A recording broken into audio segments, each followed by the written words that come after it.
كمية إشاعات ما هي طبيعية قاعدة تتنشر. يعني أنا معقولة أنزل شخص في اليوتيوب بدون ما أستأذن منه؟ أقسم بالله يا جماعة الخير من يوم ما فتحت قناتي في اليوتيوب إلى اليوم هذا ما عمري نزلت أي مقلب لأي شخص بدون رضاه. أستأذن منهم وآخذ رضاهم بعدين أنزل الحلقة. ما أنتم مصدقيني خليني أوريكم. طيب طبعا كل حلقة لازم أنزلها لازم آخذ موافقة الشخص على إني أنشر الحلقة. شوفوا شوف الحلقة في اليوتيوب. طيب بقول له شوف الحلقة في اليوتيوب. هتقول والله أنا كنت المقلب. تمام؟ اتفقنا؟ اتفقنا لكن بس الله يرضى عليك نحن خلاص يا حبيبي.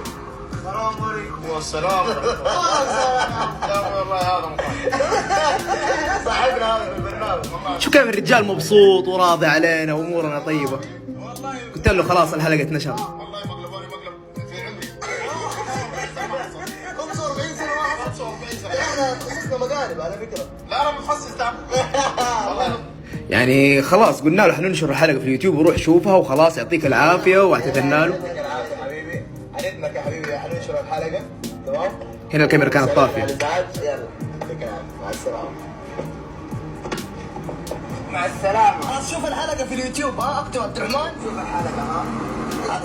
تعال اعطيك القناة. هنا قال لي ايش اسم القناه؟ ما اكتب عبد الرحمن ابو حباية. عبد الرحمن ابو حباية اكتب. انا طول. تعال قول كلمة للمتابعين. يعطيكم العافية. الله يعطيكم العافية. يعني الناس راضيه يعني ما في شيء. ايوه كويس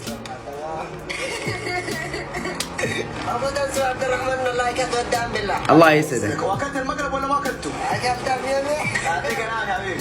يعطيك العافيه. يعني مستحيل انزل اي شخص بدون رضاه. اي شخص يرفض اقول اي شخص قد رفض قبل كذا اقول له ما في مشكله. سوا هذا صديق حبيبي. هذا صديق حبيبي انا ما بزعل مره. ما في زعلان. حط يوتيوب ما في مشكله. لا ولا حط يوتيوب. شكرا معلش يا مدير ان شاء الله سوي دعاء. معلش هذا صديق. ولا اقسم بالله ان انت اثنين انا بس حبينا سوينا جوكينج شويه مزح. كله اخوان. ولا اخوان الحمد لله.